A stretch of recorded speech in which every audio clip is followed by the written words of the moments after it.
Welcome to the JoContractor Show, a podcast created by three regular Joes. The JoContractor Show is a place where trade professionals, business owners, and homeowners looking for solid advice and amusement can hear stories of great success and great failure in the turbulent and unpredictable world of construction. On the JoContractor Show, we dig deep into the realm of remodeling and construction. We chat with construction trade professionals, business owners, and homeowners alike. We support local independent contractors and those who put their trust in the hands of these capable and hardworking business owners and tradespeople.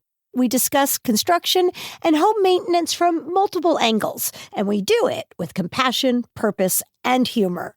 Listen as Lori, Merrick, and Sam, along with a wide variety of guests, explore topics related to construction, home ownership, small business creation, and more. A quick reminder, don't forget to send your questions to questions@JoContractorShow.com. And after you've done that, please take a moment to hit the like button, subscribe, or talk about us tomorrow morning at the local coffee shop. We appreciate feedback and critique, and it lets us know that you're out there and that you care. Yes, you do. Hello, everyone. Hi. Hi, Sammy. Hey. Were you waiting for me to say? Yeah, welcome to the JoContractor Show. Were you waiting for that? Yeah, that's exactly right. Yeah, it's going. This is it, the JoContractor Show. You guys, it's summer, so it's been a little while. Right. I mean, I feel like there's these breaks that have to happen in the summer because we I all was have gone, jobs. then you were gone. Yeah. Merrick, you've been just waiting for us. I've been around, but so busy, my head's been spinning. So Yeah. Well, it's good to see you too. Yeah, it's great. Good to be back. Yeah. Love summer. Yeah, I know you do. You love the heat. I'm fine with it. Whatever. It's a little warm some days, but otherwise it's fine. yeah, it'll be plenty cold coming up. No, Yeah, that's all right. you have to do is remember that. It always comes back. Anything exciting going on in either of your lives? Merrick, Oh, my house is just coming along. Yeah, I mean, is it it's a just, disastered tornado? completely torn apart right now. I didn't have water all week because they were doing the plumbing in the basement, and then I was like, then they got to cut holes in my kitchen walls to run the pipes through, and I'm like, well, I guess I'm remodeling my kitchen now. Oh yeah. Those damn contractors. But it's gonna, I'm kind of glad I'm grouping it all rather than dragging it down over a couple of years. Just, Yeah. These are all self-inflicted wounds too. You know, you could have just left it all alone. Yeah. Been okay. And I can't say I didn't know what I was getting into. Right. Not like you do this for a living or something. Right. Let's see. Before we get to our guest here, let's see what's updates on progress with the app. I wonder. I don't know. The show's been going great. I want to thank our listeners. We're up to very close to 10,000 subscribers at this point, which is great. Yay. Yeah, really. I mean, I that's know. kind of amazing. Kudos, everyone. So Thanks if for listening. you're out there, we don't, like, we know some of our subscribers, but most of them, we have no idea who you are. So reach out to us and let us know. How great we are. Hey, if you want to do that. Or if you don't like us, we'd like to reach out to feedback too. Yeah, if you don't like us, you can keep quiet. I'm okay with that. No, I will say thanks for listening, all of you. And yeah, we do love to hear from people. We've had a couple of... so we kind of break the show into three different types. We've got our guest episodes, which this will be one of. We've got our question and answer shows, which are a lot of fun, but they're different. And we appreciate those who call in with questions and reach out to us. And you can email us questions at info@JoContractorShow.com. info@JoContractorShow.com. You can, but those are fun. We answer questions, and then we've got our construction quickies where we just give you a quick overview of a certain aspect of construction, and those are interesting as well. But I think they're all interesting. I do too. I think They're all different. these end up being my personal favorite, the ones with guests, and I think we get more overall listeners to the guest shows than we do the other ones. But so without further ado. All right. The guest we have today is a carpenter that works for Wonder Woman Construction, and so I know him fairly well. And his name is Gabriel Orion Fieber Herring Reese, easily known as Gabe. And there was a lot in the middle there. I know. Who are his parents? Anyways, his name is Gabe Reese, and he's also my son. So I thought it would be really fun to see what questions we can throw at him and see what if we can stump him up. And he's a young carpenter, so a master carpenter. So he's come around of being a carpenter in a whole different way than maybe some have. So that's what we're going to do right now, is ask him a ton of questions. That sounds great. He's so ultra Minnesotan that when you said master carpenter, he shook his head like, no, don't put me there. I'm not that yet. He's getting there. He's not great, but he's getting there. Exactly. Yeah. Well, that's good. They're not making a lot of new carpenters these days, it seems. It's what everyone keeps telling me. But excited to be here. Hopefully I can answer some questions, and can't promise I will know much. Well, that's true of all of us, I think. Still, the more you know, the less you know. Yep, that's they didn't come here for information that they could rely on. Exactly. Just kidding. You can trust us. I'm joking. It's Minnesotan. Just waiting for the internet to kind of piece apart everything I've said and be like, actually, it's this. Lori, you told me, or you said via text, that this was one of your favorite guests ever. Yeah. Now I get it. It was a surprise to us. It was a surprise to these guys. I lined this one up. Yeah, that's great. We've had some good guests. How are you going to hold up, Gabe? I mean, we all know you. On the show, pretty good. You're going to do okay on the show? Teetering on the brink every day. Yeah. Who isn't? So, when did you start doing construction-related things? I mean, in the fact that I was getting paid 4 years ago, 5 years ago. When you're Lori's kid, there's always a chance to swing a hammer somewhere, carry some plywood. So at birth. Yeah, you say that, but like oddly, my two boys hardly ever help out with construction related things at all. Yeah. Like I try and get them. Well, do you drag them to the job sites like I did every day? Because remember, this was a while back. It was boring if you didn't. And so I had to keep him busy, and I worked 6 days a week. So when he was done with school, I'd pick him up and head back to the job and give him a screw gun or a hammer or something to let him climb scaffolding. Mm-hmm. I took my 9-year-old to the job site today and, carry this and sweep this and do that. And I did a lot of that as a kid too. I wonder where I went wrong with my own boys, but that's a whole different story. Bring them in. Let's put them on the hot seat. They've helped with a few and things. You couldn't really leave them alone at 3, 4, and 5. I would have gotten in trouble, so I had to bring him with. Yeah. So he's been doing it a long time. It makes you feel better. At about 12, I was like, I'll never be a carpenter. Oh, yeah. Mm-hmm. Look at where that gets you. I know. I love it when kids make the really declarative statements, like early on. I've waited all my life for this. Like, all 9 years of your life you've been waiting. I'm never going to do it. Yeah. Or, I'm never going to be like you. Or, I'm never going to do that. Yeah, sure. Here you are, being a carpenter. And it is a surprise. I mean, I never, ever would have thought he'd be doing this. And I'm going to just tell this quick little story. When he was about 17, let's just say 16, 17, and I said, Gabe, what are you thinking you might do for a living once you graduate from high school? Would you think you'd want to go into construction or anything? And he said, let's see, my dad's an OBGYN, and you are a contractor. You work way more than him, and you make way less money than him. So no. Yeah. It's logical. Yeah, no, that's totally fair. Yeah. Where'd you go wrong on that? Yeah, where'd you go to OBGYN school? There's a history of bad decisions that led to where I am now.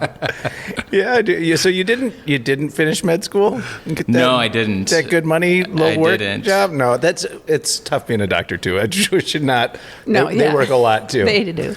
I went to college with the goal of being like, I'm gonna get a job that makes some money. Mm-hmm. Took 2 years of business school, and I was like, I do not like this at all. Like, this is not very fun.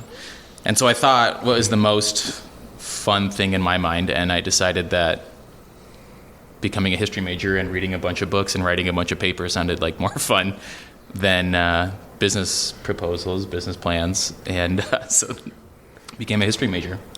The dreaded history major. The fact that they even have that on the schedule anymore. Listen, and I love history. I think it's super important, and just getting the degree gets you a long ways in life. That's a really great thing. But yeah, the history major, that's a tough one to make into a career, I would say. Yeah, I mean, I don't know if I'd recommend anybody does it. If you enjoy history, you can always just read books, and it's a lot of the same thing. But I did work for the wonderful Minnesota Historical Society for about 3 years. Internship at some wonderful historical places, such as the Eastside Freedom Library. So I was going to make a career out of it. Oh yeah, that's a path. Yeah, it was. Museum fields are a wonderful place, and but that decision was, I think, too easy for me, and so I decided that. Didn't want to do that anymore. Couldn't sit behind a desk, I suppose. Sure, so you broke that. Yep, and decided to sit behind a desk somewhere else. Right. And then luckily, COVID hit, and I got to be in the field. Says no one ever. I know. Luckily, COVID. Yeah. Career change. Yeah. And he was in that desk, or he was at the desk when he first started. There's a rule in my family, in my immediate family anyways, that if the boys didn't have work and they weren't working, then they had to work for me, which is another reason they were always finding jobs. They didn't want to work for me at all. Good one. Was there like an hourly or a weekly hourly number they had to hit, or any job? It could be any job, but they had to, if they wanted to buy nice clothes or put gas in the car, they had to have a job, and ideally they were playing a sport or music as well. Yeah, that's old school, but I like it. I know. I like it. It worked. It's good. Yeah, they're hard workers. So you were working here in the office at Wonder Woman? Yeah. Because of the college education, I imagine. I think so. Yeah. And, so they were saying, we're going to have you do some business stuff. Yeah. He was in between jobs, and so I said, well, you better find one, or you'll be working here. So he was working here for a minute. Yeah.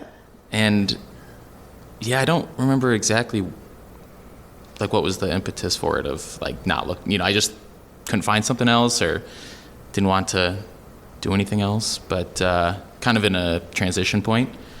And I don't know if this was the best decision at the time, but it ended up being a pretty good decision. Good. In the long run. Yeah, you have to say that. I know. I know. There is a little. I feel like I should go walk away a few times here to get the real story. He's the mics in his face. He'll be honest with us. No, it's one of the most rewarding day-to-day jobs. Okay, I've well, ever we'll had. get into that part of it too, So- because so you started doing some office work. Mm-hmm. Yeah, I ran most of small jobs, like basically anything under $20,000. You mean like as a project manager? As a project manager, yeah. I did, and then I did most of the estimating after about 6 months for really? those jobs as well. So I basically was mini-me Lori in the office. Right. Did the other office staff notice that you got treated special? I like to think that I wasn't. Or did you get treated worse? That's Did they have nicknames for you, or behind your back nicknames maybe that you don't know of? Like, I don't know if I've here had he comes. many nicknames. No? In my entire life. Some weird ones here and there, but like, I don't know. Gabe's not It's not easily nicknameable. Yeah. That's why we picked it. Yeah. I want my nephew named his kid Cooper. Oh. Think about that one for a minute. Yeah, I've known some Coopers. Because you always rhyme it, right? Before you have kids, you use their name, rhyme it with a whole bunch of things, and you go, okay, I think I got one. Mm-hmm. Gabe worked. Yeah. Okay, so you were doing so estimating in the construction world is kind of a big deal. It's not an easy thing to do. Incredibly difficult. Yeah. In remodeling. Yeah. So that's right. It's different in different. Commercial's different. Mm-hmm. Residential new home construction is different. Residential remodeling, very complicated. Yeah. So you were helping out with some of that estimating. Do you still jump in and do that? Not so much anymore. I think in the past few years, especially kind of getting through COVID, it was more focused on having people in the field and having being able to put bodies places. So I think that's really how it started off, was whether some people weren't comfortable to work in the construction setting anymore, so we're looking elsewhere. There was just kind of a lack of bodies for a little bit. So I kind of stepped into that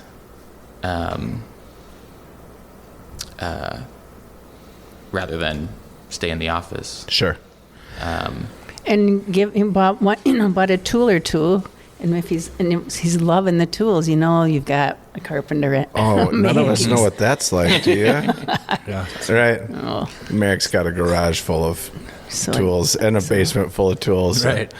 Yeah, I said it'll be the last one. Like, I don't need any more after this. So Yeah. Right. I thought when I had my first circular saw, impact driver, level, and a hammer and a tool belt, I was like, I've got all the tools I need to build a house. Yeah. Yeah. And you probably did. Yeah, right. Pretty simple one. But it's never enough. Yeah, I remember my wife asking me at one point, she's like, how many damn saws do you need? Like, there can't be that many more ways to cut things. Like, oh, no, actually there are, though. There's like a million different saws. Heard of a track saw? Yeah, saws. Because everything, there's reciprocating and chop and circular and whatever. I mean, they're just Jig, toys, really. chain. I know. You can throw a lot of saws at the. Anyway, so you were out there in the field doing work. Like, be honest, were you playing catch up on knowing what to do when you first started? Was that kind of tough? Not, yes, you had some experience, but how long do you feel like it took you before you started to feel like you were kind of, adequate at your job, decent at your job? Honestly, there's days where I don't feel adequate at my job, but it took a little bit. But I would say, being in the office, doing small stuff first. I've seeing houses be built. You kind of understand the levels to it, the exact specifications, the kind of route to get there is maybe what becomes the learning curve. What happens when, what order, at what time. Fitting inspections in there and whatnot. So I think working in the office helped me kind of understand what the steps were on these smaller scale. But getting into the field and then seeing these larger scale builds and being a part of the larger scale builds, I would say, God, after a year, I maybe felt like I was adequate, like I could do most things. Yeah, to what level? I have a purpose in asking, and that is that let's say, and I doubt we have a young audience, right? But Might. Well, but let's DIY say, stuff is yeah. big. Let's say people want to do their own things, especially when you're young. That's right, and it's JoContractor. I mean, hopefully we do appeal in certain ways, and we'll write it in the notes that this is a show. But we had the apprentices on also from Wonder Woman. I think that if you didn't grow up in and around construction, if you're completely devoid of mechanical ability, it can be very difficult to find your way into this. Yeah. But if you've got a little bit of experience, I would say, my experience with it has been, if you've got zero and you start construction, you're going to be miserable for a very long time if you ever even make it past that hurdle to get going. Yep. Yeah. If you've got some, you've got to get past your own ego a little bit and understand that there's a lot you don't know. But you just said, and you were, from what I could tell, you were being thoughtful and honest about it. You said it took you about a year to feel comfortable. Yeah. And for a lot of people, and I'm not trying to pick on the younger folks, right? Mm-hmm. They want to be expert on day one. I've noticed that. And maybe we were all that way when we were kids. I don't know. But they threw things at us when we were young. Like if you thought you were really good, they threw a hammer at you or something, But like to think of it that way, to frame that for a young person, to think there's a field out there that you can make a good living. It's very rewarding, but it could take you a year of training to get to the point where you feel adequate at it. You're talking college, you're talking a lot of other things. That's a pretty short path in a lot of ways. Yeah, I think so. And I think if you're picking up a hammer day one, you're, like you said, going to feel out of place. Yeah. But if you have some sort of exposure to it, some experience, no, I think you can jump into the field and, feel successful a little bit. I do think there's a reason why a lot of apprenticeships are 4 years. I think the problem solving is kind of where you start to feel comfortable when you can see something, and even if you don't know how to, like the steps or how to do it, the exact steps, it's a problem that you're able to figure out, and put those steps in yourself. I think that's like, after 4 years, I can be thrown at anything and feel comfortable. Yep. And feel fine that I can do it. But, a year in and, I think a lot of people would have a question, the younger people out there, which I think I get asked now and then, and where do I start? We've talked about this before here on the show, and I'd like to hear your piece on this, Gabe. Is that where do we start? Do I go to school? I should for sure go to a school first, right? And even one of our apprentices right now keeps saying, should I be doing some classes? And he came from nothing. So I think, versus a visual, you had a visual and actual tools that we let you use. And, so I think you had some comfort level and maybe something beyond what somebody brand new coming into it is. And so it's taken one of our young apprentices a long time, and he's feeling inadequate quite a bit. And that's already been a year and a half. We're heading into about a year and a half. Is that in carpentry as well? Yeah. Okay. In carpentry. And I think, some of it's age, and some of it is not having any visual or anything, as a background. A complete lack of exposure. Exactly. But as a young person, he's coming along just fine as far as I say. But on the other hand, he's saying, should I go back to school? Should I take classes? What can I do? So there's my question for you, Gabe. Like, what would you give advice, for young ones, either whether if they've had no experience, do they go to school? What would you suggest with no experience? I don't know what the carpentry school is like. I have a strong belief in schooling and education. My wife was a teacher. To change careers, she went back to school. So I would say it's never a bad place to start. Like if you feel I like that know answer. nothing, education is a great place to dip your toes in. I don't think it's a very long commitment for a carpentry school. I don't think it's a ton of money. If it's something that you do it and you're like, yeah, not Do you for have me. any idea how long it actually is or how much it might cost? Like, it would be nice to have just a little bit of... I think there's different programs, but I think the most common one is a 6-month program. Oh, that sounds great. Summit Yeah. Academy, I think, and there's Yeah. there's one other one, and then of course the big tech school, Oh, Dunwoody. Dunwoody, which is very expensive, and it is I think it's a 2-year program. Yeah. That's what I would have thought. Right. Yeah. Yeah, so I think, if you wanted to maybe take you're really convinced you're going to get into it, 2-year program, but I think there are quicker programs that you can do that don't cost as much money that you can absolutely dip your toes in and kind of see if you like it. But, the construction industry, I feel like, is always looking for employees.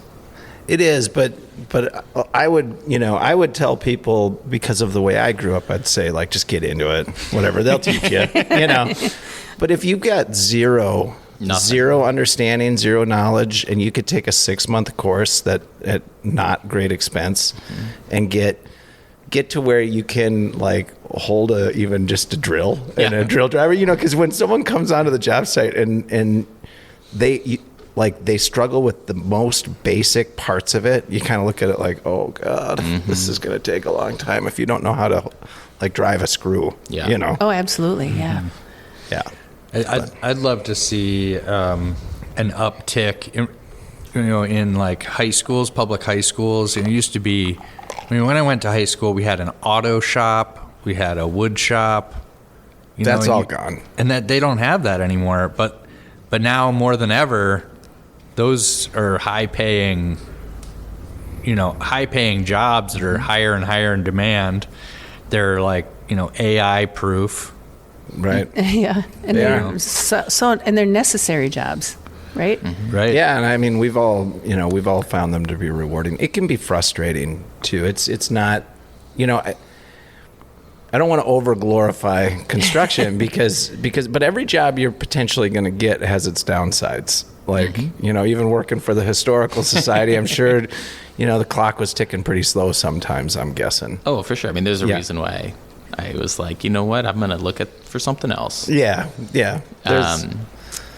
No, I think if you can get a program, I think part of what surprises me is that there's not more investment from maybe the Carpenters Union or even private companies in schools to kind of build a program of carpentry or construction or woodworking.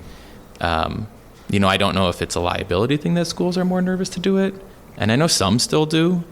But I think it's pretty minimal. My Minneapolis-based junior high kid came back with a little table he had built, and he was like, well, the teacher didn't let me cut any of the wood or drive any of the screws. Oh, and I'm like, well, then what did you do? He's like, well, I pounded that nail. Like, oh, great. Yeah, that's if you're pretty disappointing. It would be, in sports, it would be called like a feeder program, right? They start. I'm just going to take rugby for an example. Is when it was only at a college level, and now then it's moving down to the high school level. Now it's going down even to the junior high level. And now there's a bunch more people that are playing the game, right? So whether it's bandy or you can't just keep it up at, you're 18 now, you're going to go get a job, and you're going to for sure get a job, and somebody's for sure going to hire you, and you have zero experience. So it's really sad that it isn't in the high schools anymore. Yeah, I don't see it coming back though. No. Well, this may be a bit unorthodox, but I don't necessarily know if it's uncommon. But I know I've heard a lot of people who got to start building sets. Yeah, for theater. And I'm sure if you were really interested in it, no matter what age you are, and you're like, I want to know a little bit more and get my hands on a saw, if you went down to a public theater or local theater and said, hey, I'll volunteer and I'll cut stuff for you if you want, I'm sure they'd take the help. So I think that's true. I do know a lot of people who've learned quite a bit about construction through theater. Yeah, so zero money, but they learned a lot. Yeah. Right. Yeah. Yeah, but if you're trying to get your toes wet, I think you do need, and I'll say this for people out there, is that you got to, if you give something a shot, if somebody gives you a shot for a year, after that year, you pretty much know, if you become a tool head, you're probably in the right arena. You've picked the right choice. If you want to buy tools, you want to learn more, you're YouTubing it, or if you're not doing any of those things, you probably need to switch to a different career. So I think it's a fairly obvious career choice or path of you're either on it or you're not if you try it for about a year. Yeah, I think that's fair. I mean, if you don't have 6 plastic bins full of Festool after a year or whatever. Just kidding. Oh, Brian. Brian. Anyway, I don't think that the high schools, I don't know, what the distant future will hold, but the immediate future, I don't think we're reestablishing.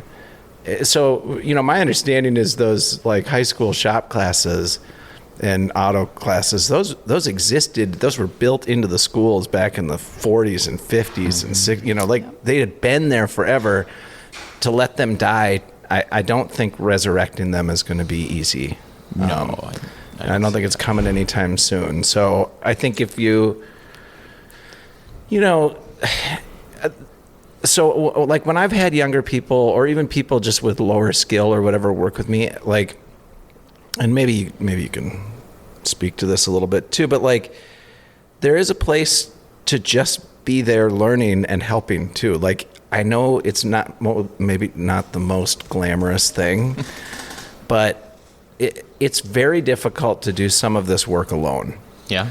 And if you're just starting out and you don't have a ton of skills, but you can help and you're offering just a little bit of help throughout the day, but you're learning as well, and you're sweeping up and moving materials and, you're, just, helping And then, I need another set of hands, and hey, can you go cut this, and I'll show you how to do it again, even though we've done this before. But we'll make sure you like that's the way you start that learning process. And it is helpful to have that other set of hands. True. And then there's the law, I think, isn't it? You can't have anybody using tools unless it's your family members until they're 18, I believe, 17 or 18. Oh, I don't know. Yeah, we've had it like 16-year-old. So like a comp 15. Thing? Yeah, there's something. Oops, sorry.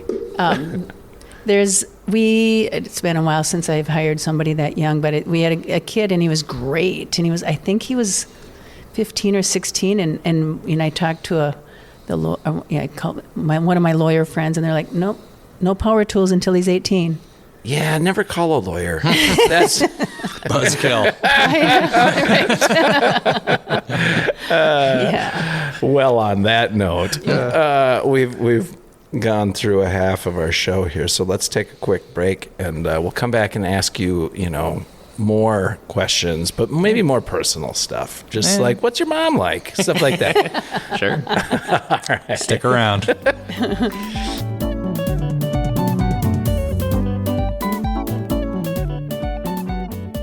We will be back to the show after a few quick ads from our valued sponsors. Wonder Woman Construction is a Minneapolis-based, woman-owned residential and commercial construction and electrical company. Lori and her team pride themselves on their commitment to long-term green and sustainable building practices, and they apply their deep understanding of building science to each project they take on. They are dedicated to the complete satisfaction of every client. One more thing that you absolutely cannot miss about Wonder Woman Construction is the fact that every employee loves what they do and truly enjoys working with each other. The best projects are those that are done by happy people, and Wonder Woman Construction is full of happy people. Visit WonderWomanConstruction.com to get started on your happiest project ever. Kinetic Legacy is the company that powers the JoContractor app. Their unique platform blends the good parts of social tech with their one-of-a-kind data organizing system, giving communities large and small a safe, private space to stay connected and to keep information and memories organized. If you and your community have a shared purpose or passion and are looking for a better way to stay connected, contact Kinetic Legacy today at kineticlegacy.us. Find out how groups from contractors to campers, tribal communities, unions, and alumni organizations are finding their way to meaningful new spaces in this increasingly digital world. Again, that's kineticlegacy.us. Reader Home Restorations is a Minnesota-based full-service residential general contracting company specializing in the repair and painting of historic homes. Whether your home needs repairs, painting, or remodeling, Reader Home Restorations has got you covered. We understand that every home, client, and project is unique. At Reader Home Restorations, we pledge to give you a long-lasting product while paying close attention to client questions and concerns. Check us out at www.readerhomerestorations.com. That's Reader spelled with 2 E's, homerestorations.com. The JoContractor Show doesn't let just any old company put an ad in the middle of a show this important. They have to pay us. Send us an email if you're certain your business should be featured on our show.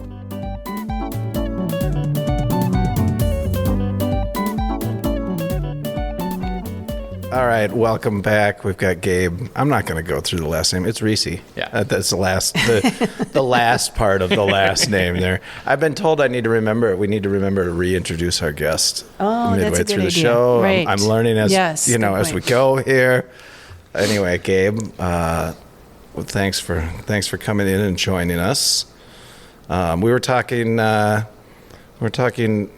high school and how they've largely phased out these trades programs. Mm-hmm. I was saying when I was in high school, they separated. There were kids who they knew, like, we just have to get these kids through high school. Like, we've got the easiest geography class we can possibly make for them. But then they're also in auto mechanics, 2-hour auto mechanics, and and wood shop and metal shop, and they're in there because they're going to go out into those fields. Right. And they don't do that anymore. But you said something about aptitude tests. I don't know why, you remember certain things. I can't tell you of another test that I took in high school or college, but sure. I took an aptitude test, and I think you in high school, and you get your results a couple weeks later, and everyone opens them at the same time. It's very I remember archaic, this it feels a little like. bit. Yeah. And my top two, what they said I should be working in, I should either be a bricklayer or an actor. Okay, no Don't problem. know what that says about me, but do you think you could have gotten a job like acting as a bricklayer? I act as a carpenter every day. Pretend I'm good at my job every day, Just curious. I just put the two words together. That's all I did there. That is funny. I have no idea. I don't remember mine at all. Do you? No, but I remember one of my teachers. I was a kid who was in like the most advanced classes. Mm-hmm. And then also in the 2-hour auto mechanics. Yeah. I liked both sides of it, and I could hang in both arenas. Sure. But I took a humanities class my senior year, and the humanities teacher was, like well doctored. He had a whole bunch of doctorates of some sort, and my older brother had been through school ahead of me and was a hell of a good student. And I just remember that teacher telling me that I should work with my hands. My brain wasn't adequate for doing any of that thinking stuff. That would be insensitive these days. Yeah, that's true. Yeah, well, he and I had quite a thing. He once sat me down and told me that I should. What did he say? Sometimes people have problems for which they need to seek psychiatric help or something like that. And I said, yes. You should. Yes. It's like, excuse me?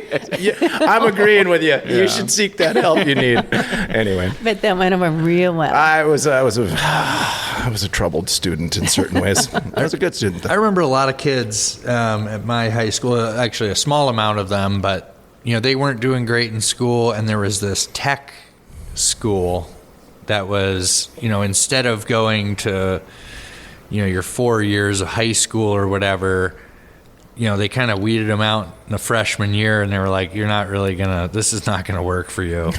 and they would go to this one, and it was a 2-year school, and they would go for 2 years. They would learn trades, mostly mechanic stuff, and then they would get jobs, at 16 in the fields, and a lot of them are still in those hands-on trades.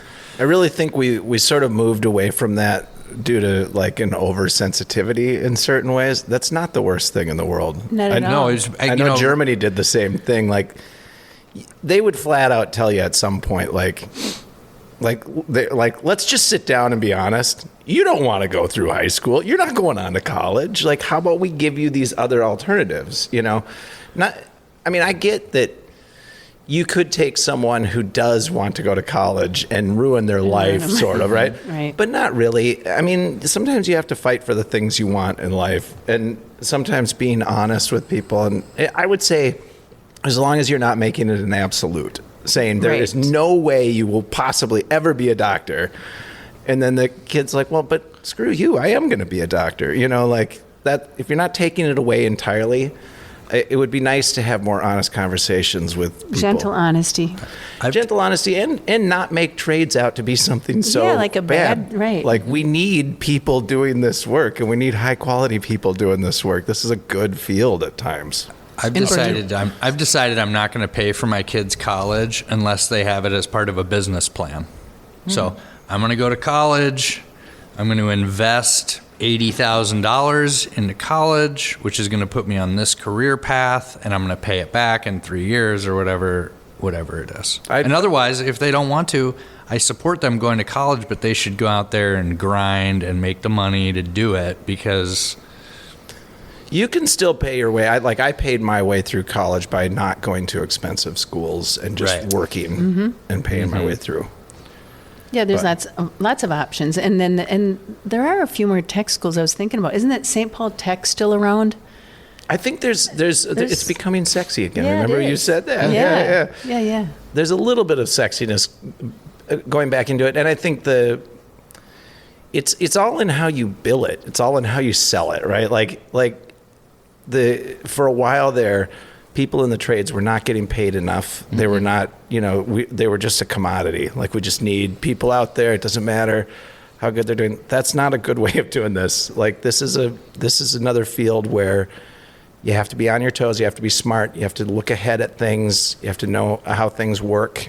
Not fall off a roof. I mean, it really does. It's way more skilled than what people used to think. And I think it is changing, like you said. I think it's coming around, and people have a new respect again for it. And, there's every day you put your life on the line that I look at that's what I tell my carpenters is that, you should be making money. You deserve to make money. You're putting your life on the line by, crawling up that scaffolding. You're not just sitting behind a desk. Well, and people like to complain about the lack of quality of work that gets done, and it's like, well, but you don't like to pay people to do it, and then you make it sound like it's the worst job there ever was, and yet you expect high quality. Like, it doesn't work that way. No. Yeah, and risking death is only part of it. There's also, every day you got to be super careful that you're not inhaling something or, taking off a finger or even today after doing this for so many years, it's like I have to I got a respirator on. I forgot to shave. I didn't shave first, and I'm dizzy. Like, this isn't. Yeah. I better be making money. Yeah, totally.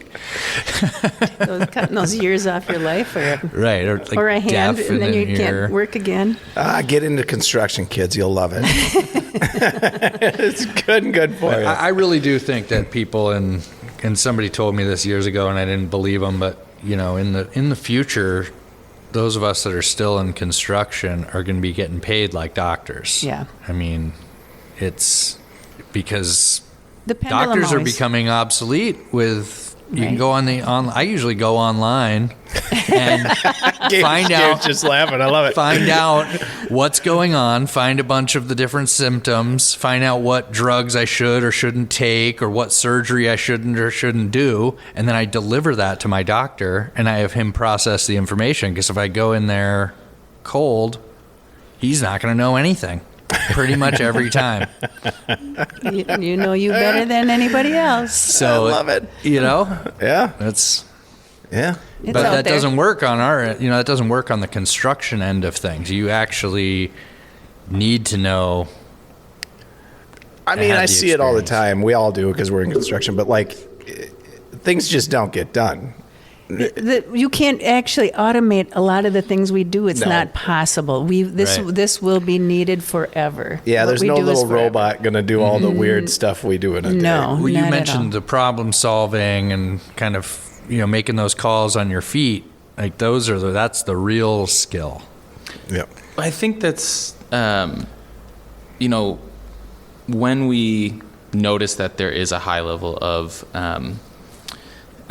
ability that goes with trades, right? It's not just a body out there hammering a nail in. It's a, problem solving, understanding situations, looking at a house and being able to diagnose. Having that ability is similar where we're expecting to be paid for our expertise, not just our ability anymore. And I think with people not going into trades and older generations exiting trades, you're losing quite a bit of expertise, quite a bit of knowledge that then is not passed down or is passed down to fewer people. And so certain skills, certain knowledge, certain understanding of building or building techniques is becoming lost or just less understood and less known. And I think which brings the value up exactly of the people who do it, I'm sure. Yeah, and I think we are construction and trades are being paid a little bit more and for that expertise. But I think it's specifically apparent or hyper apparent in remodeling. I think new builds, you want a lot of, being able to put the building up takes a ton of expertise and takes a ton of ability and to be able to do a new build. But there's a whole nother expertise, a whole nother set of skills to look at something and to understand how it was built and how you're going to rebuild it and refit it. Yeah, remodeling is a different animal. You mentioned something about the city and big works coming up, and they will swallow up a lot of construction kids, which is good.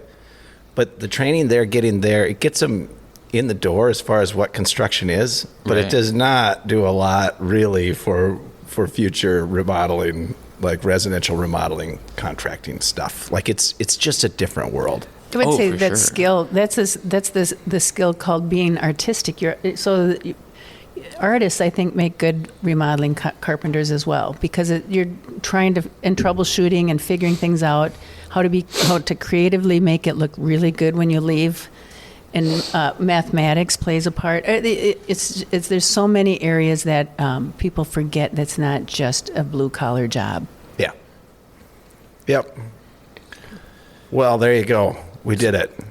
That's construction. Yeah, go ahead. Oh, well, I was wondering, I was going to change the subject. Yeah, Go ahead. Do it. Yeah. Okay, so I was just wondering, how is it, what are the special dynamics that you have working that you're related?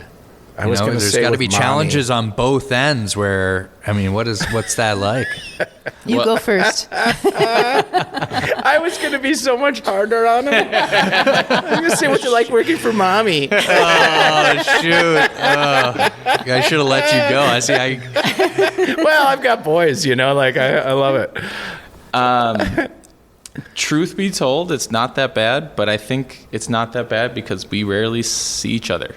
Oh, there you go. Hey, absence makes the heart grow fonder. Yeah. I think, we probably talk on the phone about jobs every day. I handle a section of our scheduling. So we spend, but it's not every day, 8 hours a day, side by side. No, of course not. Which is great. I don't think that I could do that. No, I bet neither of you could, No. really. No, it's hard that'd to be work too with much. anyone, let alone someone you're related to. Right. Yeah. Well, I also work with my father-in-law, and I do work next to him 8 hours a day, Quite a bit. almost every day. Right. So that's another dynamic. Well, you put yourself in that position, that was, right? Yeah. yeah. That was my recruit to the company. Oh, boy.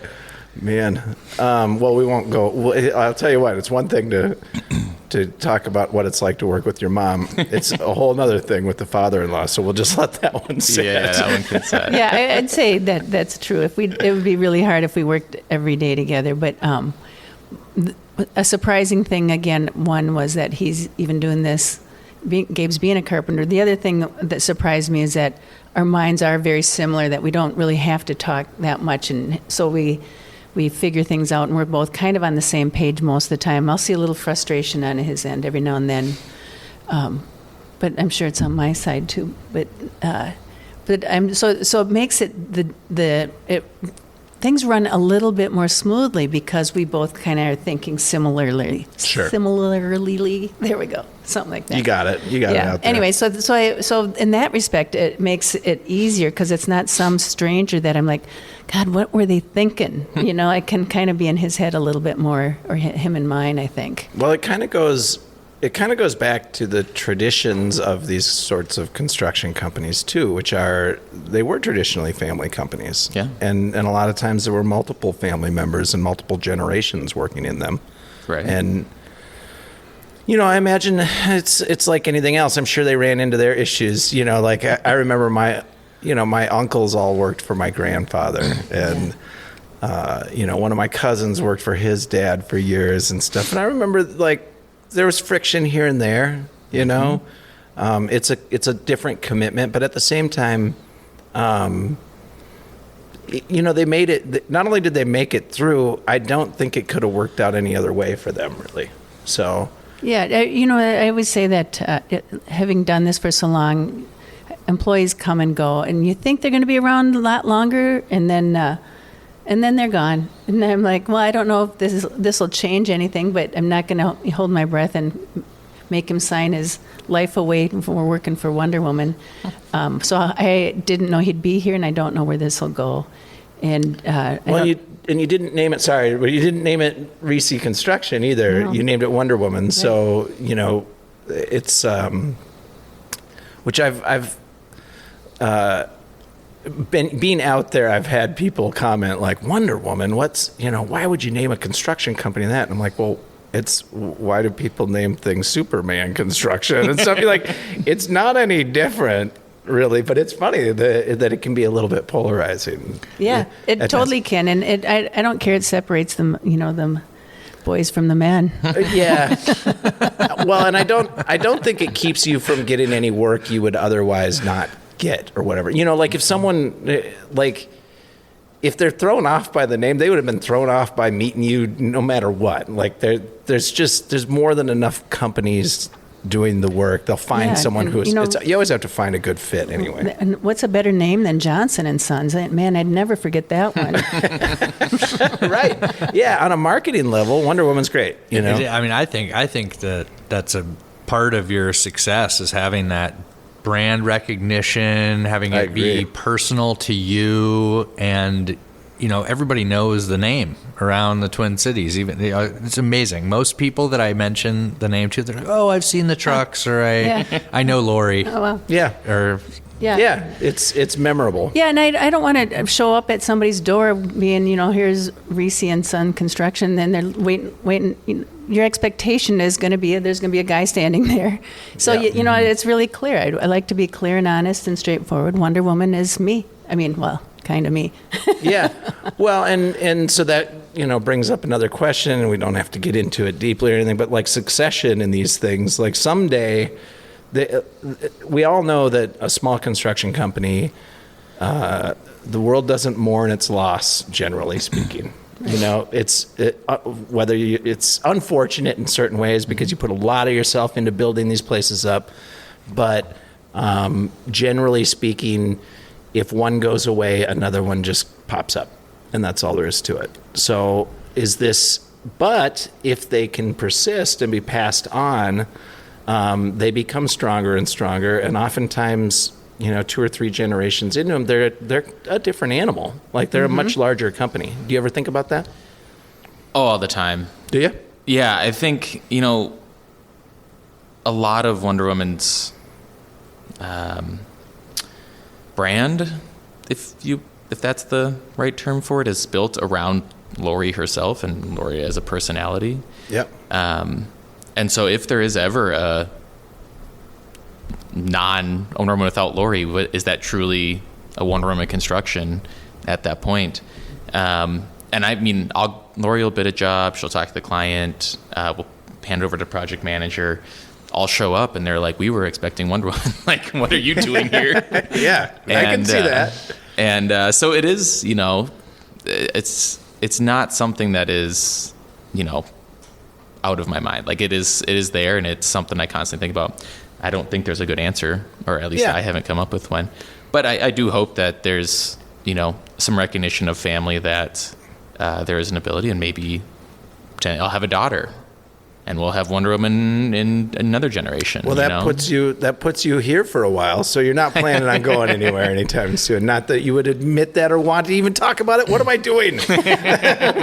Bad path. I've also thought about that. Like, okay, what if now, Gabe takes over now, what's everybody going to think? And I think that's even funnier yet. I love the weird stuff like that. Here's Wonder Woman right here. But I've also... I'm with you on that one. Yeah, there's nothing wrong with that. I mean, a name's, it's just the name of the company. And I have moved that over when I was the carpenter and I was, the person that they saw every day or regularly. Now I've moved it over, and I don't even meet some of our clients. And now I've moved it into, I am not Wonder Woman anymore. Sorry, everybody, but I'm not necessarily Wonder Woman anymore. It's a separate entity now. Now it's a business. It's got to take on a life of its own. It's taken on a life of its own. So that's I'm hoping that continues. And, I'll be long gone. It may not matter, but I'll also be doing this for another 10, 20 years. Who knows? Yeah, I don't think you're going anywhere anytime soon. No. You've got time to think through all of this. Yeah. Yeah, a little bit. But it's out there. So you're married. You mentioned that. What do you do? What do you do for fun? What outside of this whole construction thing, outside of working for mommy? Oh, I got two of them in on them. What do you do? What are your interests, I should say? I probably would have had a more fun answer about 3 years ago, but recently my wife and I 3 years ago, we bought a house and a bit of a fixer-upper. Yep. And so most of my weekends are spent working on my house, doing little small projects around there. So that's probably the boring answer. We tend to travel a lot. We got 2 dogs.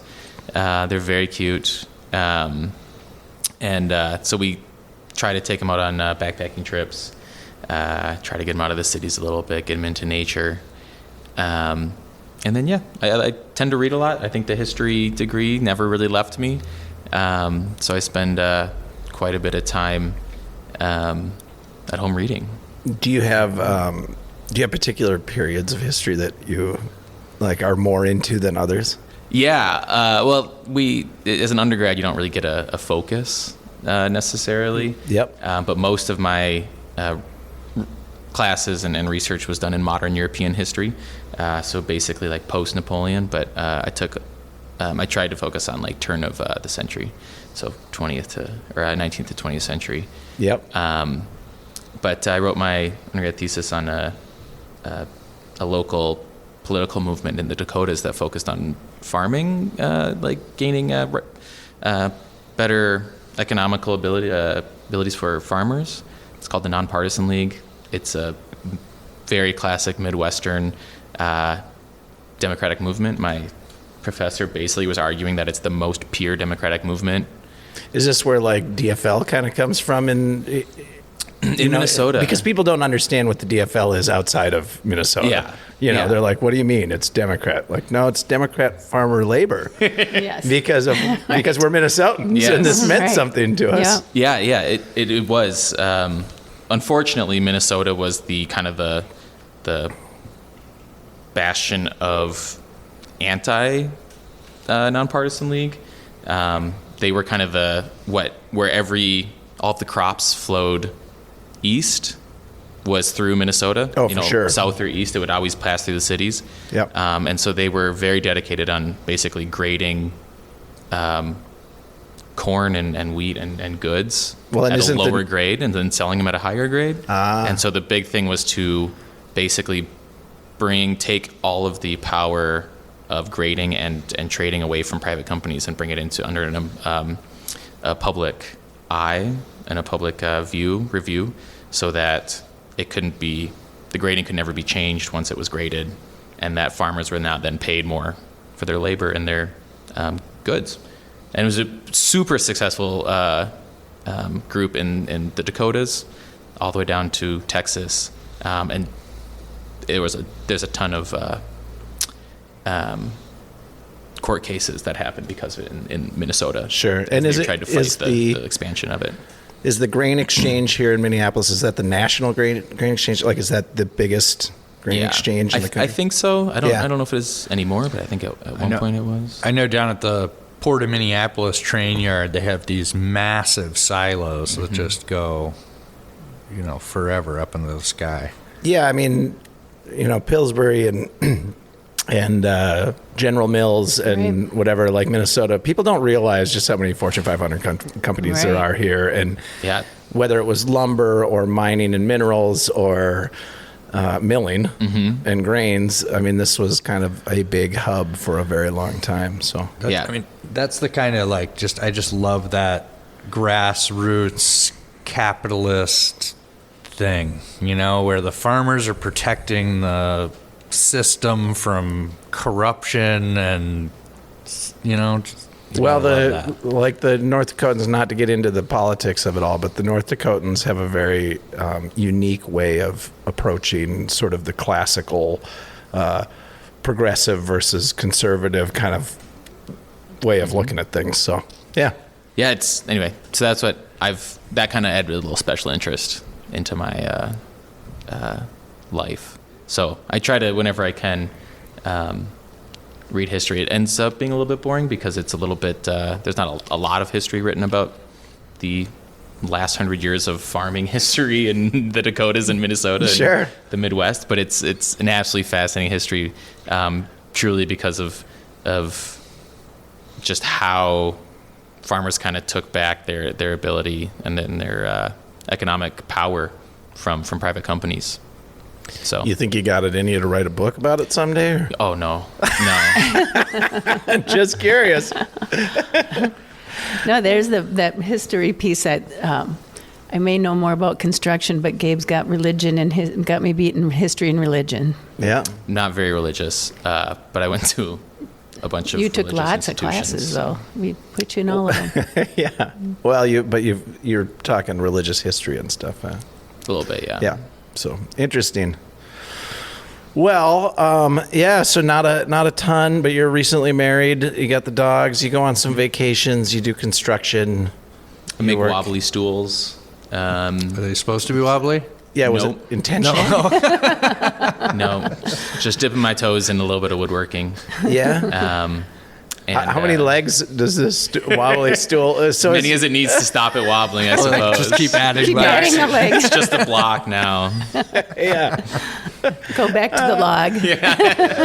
You're. Is it the floor or is it the stool? Because Blame it on the floor at some point. There you go.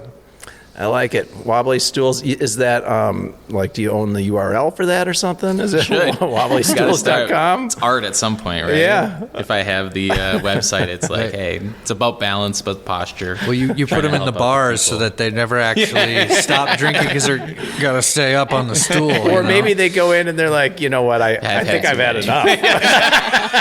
I can't even fucking stay upright. When all the bartenders want to go home, we just switch the stools out. Right. I like this little trick. I don't know. It could work. You could be onto something. Got a new market. Sell to all the bars when they want to go home. Yeah. It's like one leg shortens up right before closing time. So it's little hydraulics in it. I like it. All right. Well, we've done it. We made it through another half. I think it went well. Yeah. I mean, you two didn't fight or anything. No, we didn't. Not We so barely- much. we We barely know did. you well Man, enough. that would have been kind of cool. It's the professional private kind of A Jerry dynamic. Springer session. Right. You kind of have to should've- plan that. We should have poked more. All right. Well, Gabe, good to have you in here. Good to get to know you a little better. I don't see you very much. I know you're around the office and stuff, but when we come in, you're usually out working somewhere. So Yeah, and I like this too because then I get to see them in a more social setting because it's always business. yeah. Good. Well, thanks for being a guest on the show. We appreciate it. Yeah, of course. Hope I Yeah, didn't thank you. convince, Thanks, Gabe. Hope I convince anybody to join the trades if they'd like to, and if not, I'm going to say reach out to Gabe at WonderWomanConstruction.com. If you're interested, he'll guide you through it. I check my email once a week, so Yeah. I'll get there. Sounds good. All right. Well, thanks, everyone, for listening. See you next time. Thank you so much for listening to another amazing episode of the most important show out there. Before we go, we want to thank you again for supporting us and for all the lovely things you say about us on social media. Shows like this grow with help from people like you. And remember, keep sending us your questions. We really appreciate the stories and the great insights we gain from our audience. We also want to remind you that you can buy shirts, hats, and more at JoContractorshow.com. Be good to each other, and we'll catch you on the next show.